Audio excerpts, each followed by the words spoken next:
12টা বছর কেটে গেছে, কিন্তু সেই ঋণের বোঝাটা মনের ভেতর গেঁথে ছিল পাথরের মতো। এক বৃদ্ধের নিঃস্বার্থ উপকারের ঋণ শোধ করতে যখন ছেলেটি তার দুয়ারে পৌঁছল, তখন চোখের সামনে যা দেখল তাতে পাষাণ হৃদয় গলে জল হয়ে যাবে।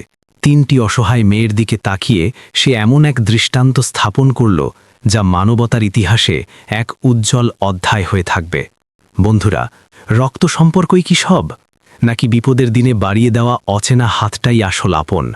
আজকের এই সত্য ঘটনাটি আমাদের শেখাবে যে কৃতজ্ঞতা কোনো শব্দ নয়, এটি এক আজীবন দায়িত্ব। চলুন শোনা যাক পশ্চিমবঙ্গের পুরুলিয়ার এক প্রত্যন্ত গ্রামের সেই রোমহর্ষক কাহিনী, যা আপনার জীবনের মোড় ঘুরিয়ে দিতে পারে। পুরুলিয়ার এক ছোট্ট গ্রামে 18 বছরের এক তরুণ নিজের ভাগ্যের সঙ্গে প্রতিনিয়ত লড়াই করে চলেছিল। তার নাম ছিল আকাশ। জরাজীর্ণ ঘর, ফুটো ছাদ আর অভাবের সংসারে তার বাবা মা এবং 2 ছোট ভাই বোন ছিল। আকাশের পৃথিবী বলতে ছিল এইটুকুই। বাবা ছিলেন দিনমজুর, কিন্তু কপালে জুটত না রোজকার কাজ।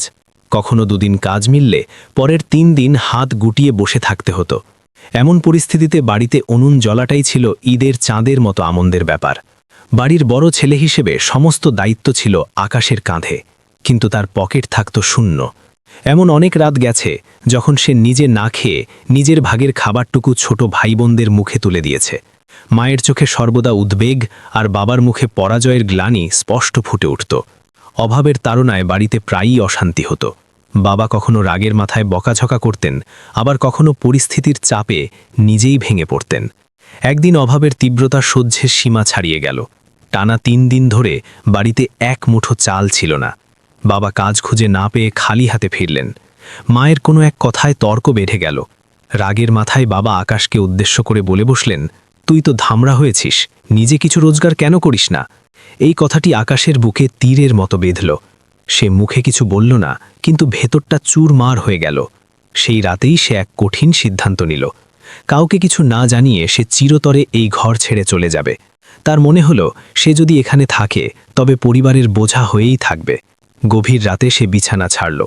মা আর ভাই বোনদের নিশ্চিত ঘুমে আচ্ছন্ন দেখে তার চোখ জলে ভরে এলো, কিন্তু সে নিজেকে শক্ত করল। একটা ছোট ব্যাগে সামান্য কিছু কাপড় নিয়ে পেছন ফিরে না তাকিয়েই গ্রাম ছেড়ে বেরিয়ে পড়ল।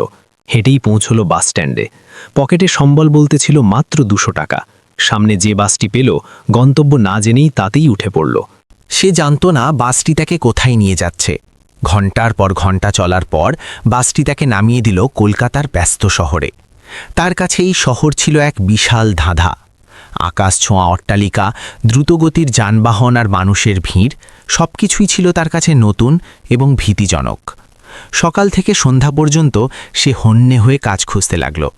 হোটেল, দোকান, গুদাম, যেখানেই গেল সবার মুখে এক বুলি, আগে থেকেই লোক আছে, বা আজের অভিজ্ঞতা আছে কি?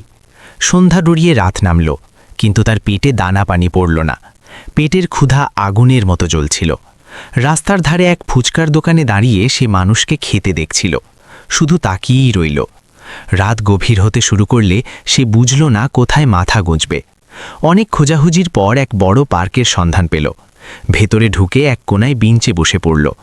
আশেপাশে কিছু মানুষ সান্ধ্য ভ্রমণ করছিল। সে সেখানেই কলের জল খেয়ে নিজেকে সান্ত্বনা দিল যে কাল নিশ্চয়ই কোনো একটা কাজ জুটবে। কিন্তু পরের দিনটিও কাটল একই নিরাশার মধ্যে। কোনো কাজ জুটল না।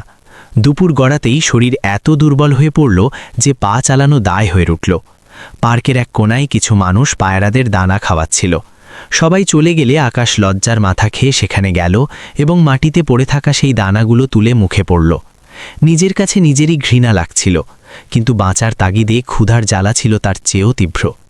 তৃতীয় দিনে তার শারীরিক অবস্থার চরম অবনতি হল। মশার কামড়ে সারা রাত ঘুম হয়নি।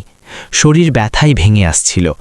সকালে উঠেই মাথা ঘুরে গেল এবং সে পার্কের বেঞ্চেই এলিয়ে পড়ল। পথ চলতেই মানুষ তাকে দেখল, কিন্তু কেউ এগিয়ে এলো না। কেউ কেউ ফিসফিস করে বলল, আজকালকার ছোকরা নিশ্চয়ই নেশা করে পড়ে আছে।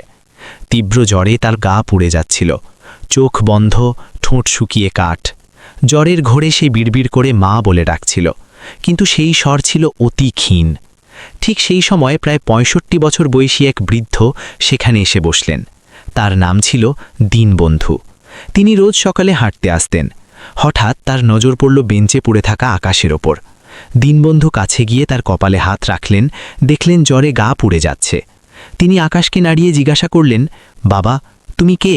এখানে কেন পড়ে আছো? আকাশ কাপা কাপা গলায় শুধু বলল, আমার কেউ নেই, এখানেই থাকি। আর তারপরেই সে জ্ঞান হারালো। দীনবন্ধু ঘাবড়ে গেলেন। তিনি আশেপাশের মানুষের সাহায্য চাইলেন, কিন্তু কেউ সাড়া দিল না। শেষমেশ তিনি নিজেই একটি অটো থামালেন এবং আকাশকে কোনো ক্রমে তুলে সরকারি হাসপাতালে নিয়ে গেলেন। ডাক্তার পরীক্ষার পর জানালেন, প্রচণ্ড জ্বর আর অনাহারে শরীর ভেঙে পড়েছে। কিছুদিন নিবিড় পর্যবেক্ষণের প্রয়োজন। ওষুধপত্র দিয়ে তাকে ভর্তি করানো হলো। দীনবন্ধু তাকে ফেলে গেলেন না। টানা 2 দিন তিনি ঠায় বসে রইলেন তার শিহরে। জ্ঞান ফেরার পর আকাশ নিজেকে হাসপাতালের বিছানায় আবিষ্কার করল। সামনে সেই বৃদ্ধকে দাঁড়িয়ে থাকতে দেখে সে অবাক হল, যার চোখে ছিল গভীর উদ্বেগ। বৃদ্ধ জিজ্ঞাসা করলেন, বাবা, তোমার বাড়ি কোথায়? আকাশ কিছুক্ষণ চুপ করে থেকে বলল, এখন আর কোথাও নেই। তার চোখে ছিল গভীর বেদনা। দীনবন্ধু আর কোনো প্রশ্ন করলেন না। হাসপাতাল থেকে ছুটি পাওয়ার পর তিনি আকাশকে নিজের ছোট্ট ভাড়ার ঘরে নিয়ে গেলেন। ঘরটিতে আসবাব বলতে ছিল একটা খাটিয়া, একটা স্টোভ আর সামান্য বাসনকোসন। তিনি আকাশকে পরিষ্কার কাপড় দিলেন, নিজের হাতে রান্না করে খাওয়ালেন এবং ওষুধ দিলেন। আকাশ ভেবে পাচ্ছিল না এক অচেনা মানুষ তার জন্য কেন এত কিছু করছেন, কিন্তু তখন তার ভাবার মতো শক্তিও অবশিষ্ট ছিল না। বহুদিন পর সে পেট ভরে খেল এবং নিশ্চিন্তে ঘুমালো। সে জানত না যে এই সাক্ষাৎ তার জীবনের গতিপথ সম্পূর্ণ বদলে দেবে। সে জানত না যে যে মানুষটি আজ তাকে যমদূতের হাত থেকে ছিনিয়ে এনেছে, তিনিই ভবিষ্যতে তার জীবনের ধ্রুব তারা হবেন। সে শুধু এইটুকু বুঝল যে এই বিশাল শহরে সে আর একা নয়। সেই রাতেই তার জীবন এমন এক মোড় নিল যা সে কল্পনাও করেনি। পরদিন সকালে ঘুম ভাঙলে আকাশ নিজেকে আগের চেয়ে অনেক সুস্থ বোধ করল। জ্বর কিছুটা কমেছে। দীনবন্ধু স্টোভে খিচুড়ি রান্না করছিলেন। তিনি হেসে বললেন, উঠে পড়েছ? আগে এটা খেয়ে নাও, তারপর ওষুধ খাবে। তার কথায় ছিল গভীর আন্তরিকতা, কোনো লোক দেখানো ভাব ছিল না। আকাশ চুপচাপ খেতে বসল। কতদিন পর তার মনে হলো যেন নিজের কেউ সামনে বসে আছে। প্রতি গ্রাস ভাতের সাথে তার চোখ ভিজে আসছিল। দীনবন্ধু কিছুই জানতে চাইলেন না, শুধু বললেন, শরীর পুরোপুরি সেরে গেলে বলো, জীবনে কি করতে চাও? পরের দিন আকাশ ঘরেই বিশ্রাম নিল। দীনবন্ধু সকালে তার ঝালমুড়ির গাড়ি নিয়ে বেরিয়ে যেতেন এবং রাতে ফিরতেন। বয়সের ভারে তিনি খুব দূরে যেতেন না। সন্ধ্যায় ফেরার সময় আকাশের জন্য ফল বা দুধ নিয়ে আসতেন। চতুর্থ দিন আকাশ নিজেই বলল, দাদু, আমি এখন সুস্থ, আমিও আপনার সাথে কাজে যাব। দীনবন্ধু তাকে ভালো করে দেখে বললেন, কাজটা সহজ নয় বাবা, সারা দিন দাঁড়িয়ে থাকতে হয়। আকাশ দৃঢ় গলায় বলল, আমি পারবো, আর অলস হয়ে বসে থাকতে চাই না। সেদিন থেকে আকাশ দীনবন্ধুর সাথে ঝালমুড়ির গাড়িতে যেতে শুরু করল। শুরুতে সে জল ভরত, প্লেট ধুত আর খদ্দেরদের হাতে খাবার এগিয়ে দিত। দীনবন্ধু তাকে শেখাতেন, কোনো কাজই ছোট নয়, সততার সঙ্গে কাজ করলে সম্মান আপনিই আসে।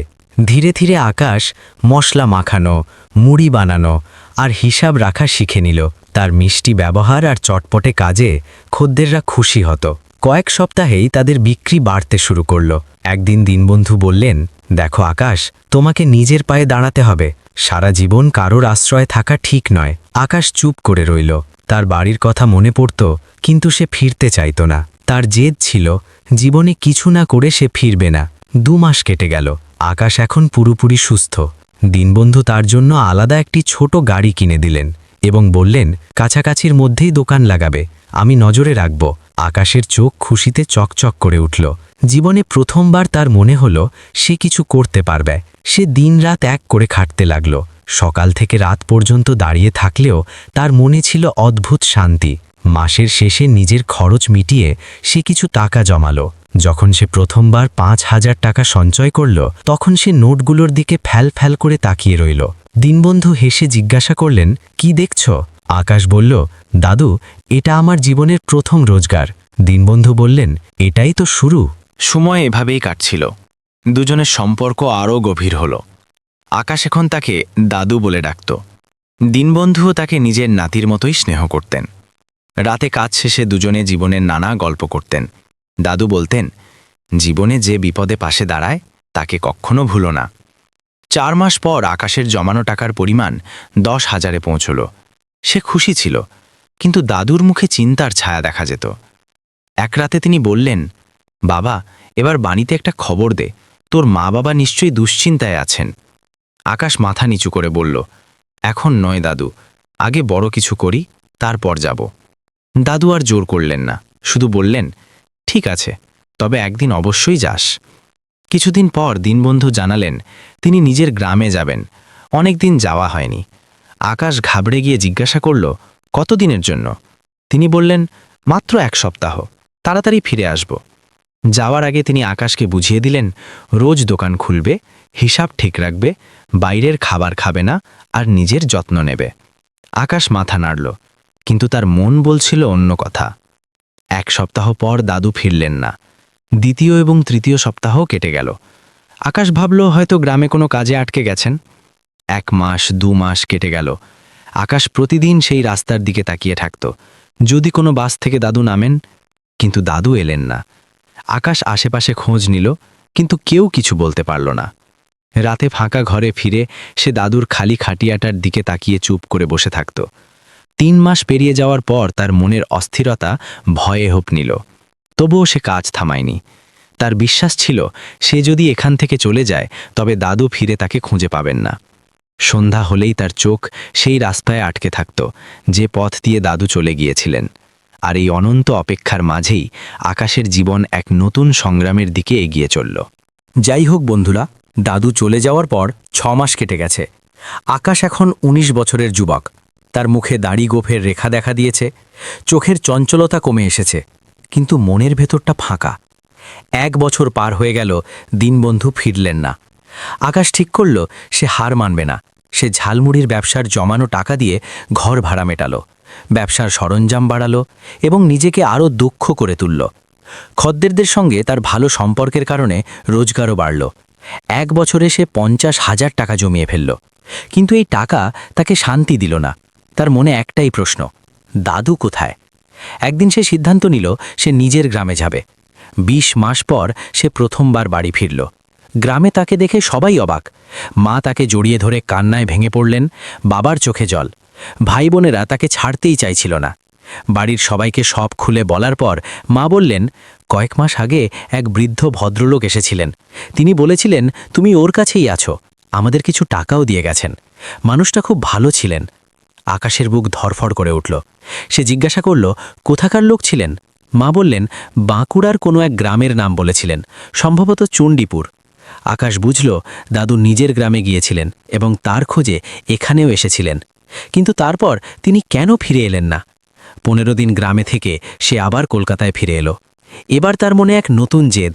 সে অপেক্ষার পাশাপাশি নিজেকে আরও বড় জায়গায় নিয়ে যাবে। 2004 থেকে 2008 সাল পর্যন্ত সে এক নাগাড়ে ঝালমুড়ির দোকান চালালো। তার সততা আর পরিশ্রমে মুগ্ধ হয়ে কিছু ঠিকাদার তার নিয়মিত খদ্দের হয়ে উঠেছিল। তাদেরই একজন একদিন তাকে প্রস্তাব দিল, রং মিস্ত্রির কাজ করবে, রোজ ভালো টাকা পাবে। আকাশ রাজি হয়ে গেল। দিনে রং মিস্ত্রির কাজ আর সন্ধ্যায় ঝালমুড়ি বিক্রি। এভাবেই চলল তার জীবন। হাতের চামড়া উঠে যেত, শরীর ব্যথায় টনটন করত, কিন্তু সে থামেনি। 2 বছরের মধ্যে সে রঙের কাজ পুরোপুরি শিখে নিয়ে ছোটখাটো ঠিকা নিতে শুরু করল। ধীরে ধীরে সে ঝালমুড়ির দোকান বন্ধ করে পুরোপুরি ঠিকাদারিতে মন দিল। পরিশ্রম আর সততা তাকে উন্নতির শিখরে নিয়ে গেল। 2015 সাল নাগাদ তার নিজের গাড়ি হলো, ভাড়ার বড় ফ্ল্যাট হলো এবং মাসিক আয় অনেক বেড়ে গেল। সে তার বাবা আর ভাইকে শহরে নিয়ে এলো। সবাই মিলে ব্যবসা দেখতে লাগল। কিন্তু আকাশের একটা অভ্যাস বদলালো না। প্রতি 2-3 মাস অন্তর সে সেই পার্কে আর সেই পুরনো ভাড়ার ঘরের সামনে গিয়ে দাঁড়াত, যেন অতীতকে খুঁজে ফিরত। 2018 সালে একদিন সে দাদুর রেখে যাওয়া সেই পুরনো টিনের বাক্সটা খুলল। সেখানে একটি ডায়েরি পেল। ডায়েরির পাতার ভাঁজে লেখা ছিল একটি ঠিকানা, গ্রাম সোনাপুর, জেলা বাঁকুড়া, পশ্চিমবঙ্গ। আকাশের হৃৎপিণ্ড দ্রুত চলতে শুরু করল। এত বছর পর সে দাদুর একটা খোঁজ পেল। এখন তার কাছে অর্থ, সামর্থ্য সবই আছে। সে ঠিক করল দাদুকে না খুঁজে সে আর শান্ত হবে না। পরদিন ভাইকে সব বুঝিয়ে সে গাড়ি নিয়ে বেরিয়ে পড়ল। সারা পথ তার চোখের সামনে ভাসছিল পার্কের সেই বেঞ্চ, হাসপাতাল আর দাদুর সেই স্নেহ মাখা মুখ। দুদিন পর সে সোনাপুর গ্রামে পৌঁছল। মাটির রাস্তা, ছোট ছোট বাড়ি আর শান্ত পরিবেশ। লোকদের জিজ্ঞাসা করে সে সেই বাড়িটি খুঁজে বের করল। বাড়ির দাওয়ায় এক জরাজীর্ণ খাটিয়ায় বসেছিলেন এক বৃদ্ধ। শরীর কঙ্কালসার, গাল ভেঙে গেছে, কিন্তু চোখ দুটো সেই একই। গাড়ির ভেতরে বসেই আকাশের চোখ দিয়ে জল পড়তে লাগল। সে বুঝল তার দীর্ঘ অপেক্ষার অবসান হয়েছে। আকাশ গাড়ি থেকে নামল। তার পা ভারী হয়ে আসছিল। সামনে বসে থাকা বৃদ্ধ মানুষটিকে চিনতে তার ভুল হয়নি। সময় তার শরীরে বার্ধক্যের ছাপ ফেলেছে। চুল সব সাদা, কিন্তু সেই সরলতা আজও অমলিন। কাছে গিয়ে সে হাঁটু গেড়ে বসল, কাপা গড়ায় ডাকল, দাদু। বৃদ্ধ মানুষটি চমকে তাকালেন। ঘোলাটে চোখে কিছুক্ষণ তাকিয়ে থাকার পর হঠাৎ বলে উঠলেন, আকাশ। ব্যাস, এটুকুই যথেষ্ট ছিল। আকাশ তার পায়ে লুটিয়ে পড়ে কাঁদতে লাগল। জমে থাকা সব অভিমান আর কষ্ট চোখের জলে বেরিয়ে এলো। দাদুর হাত কাঁপছিল। তিনি আকাশের মাথায় হাত রাখলেন। বাড়ির ভেতর থেকে 3 জন মেয়ে, একটি কিশোর ছেলে এবং একজন মাঝবয়সী বিধবা মহিলা বেরিয়ে এলেন। সবাই অবাক হয়ে দেখছিল। দাদু ফিসফিস করে বললেন, এ সেই ছেলে যার কথা আমি তোমাদের বলতাম। আকাশ নিজেকে সামলে নিয়ে জিজ্ঞাসা করল, দাদু, আপনি ফিরে গেলেন না কেন? আমি কত অপেক্ষা করেছি। দাদু দীর্ঘশ্বাস ফেলে বললেন, বাবা, বাড়ি ফিরে দেখি আমার বড় ছেলের অবস্থা খুব খারাপ। কদিনের মধ্যেই সে আমাদের ছেড়ে চলে গেল। সংসারে বিধবা বউ আর এই বাচ্চাগুলো ভেসে গেল। এরপর আমার স্ট্রোক হলো। শরীরের এক পাশ পড়ে গেল। শহরে ফেরার ক্ষমতা ছিল না। তোকে খবর দেওয়ার মতো কোনো উপায়ও ছিল না। আকাশ দেখল দাদুর ডান হাতটা অকেজো হয়ে গেছে। বিধবা বৌমাটি এগিয়ে এসে বললেন, বাবা সবসময় আপনার কথা বলতেন ওই ছেলেটা খুব ভালো, জীবনে অনেক বড় হবে। আকাশ চারপাশটা ভালো করে দেখল। নোনা ধরা দেওয়াল, ভাঙা ছাদ আর অভাবীর ছাপ স্পষ্ট। সে বুঝল পরিবারটি চরম সংকটে আছে। সে দাদুর হাত ধরে বলল, আপনি না থাকলে আমি মরেই যেতাম। আপনি আমাকে রাস্তা থেকে তুলেছিলেন। দাদু ম্লান হেসে বললেন, আমি কিছুই করিনি বাবা, ওটা মানুষের ধর্ম। আকাশ জোর দিয়ে বলল, না দাদু, আজ আমি যা কিছু হয়েছি সব আপনার জন্যই। সন্ধ্যা হতে হতে গ্রামের লোক জড়ো হয়ে গেল আকাশের গাড়ি দেখার জন্য। আকাশ সেদিন ওখানেই থেকে গেল। রাতে খাওয়ার সময় সে জানল অর্থের অভাবে 2 নাতনির পড়াশোনা বন্ধ হয়ে গেছে। ছোট নাতি সুমন 10ম শ্রেণীতে পড়ে, কিন্তু ভবিষ্যতের কোনো ঠিক নেই। আকাশ তখনই সিদ্ধান্ত নিয়ে ফেলল। সকালে সে দাদুকে বলল, আপনারা সবাই আমার সাথে কলকাতায় চলুন। সেখানে আপনার চিকিৎসাও হবে, আরামও পাবেন। দাদু রাজি হলেন না, বললেন, আমার ভিটে ছেড়ে যাব না। কিন্তু এই বাচ্চাগুলোর কি হবে? আকাশ বলল, ঠিক আছে, আপনার নাতনিদের বিয়ের দায়িত্ব আমার। আর সুমন আমার সাথে যাবে, কাজ শিখবে। প্রথমে দাদু রাজি না হলেও আকাশের জেদের কাছে হার মানলেন। আকাশের চোখে ছিল কৃতজ্ঞতা, করুণা নয়। কিছুদিন গ্রামে থেকে সে ঘর মেরামতের ব্যবস্থা করল, দাদুর চিকিৎসার জন্য ডাক্তার দেখালো এবং টাকা দিয়ে গেল।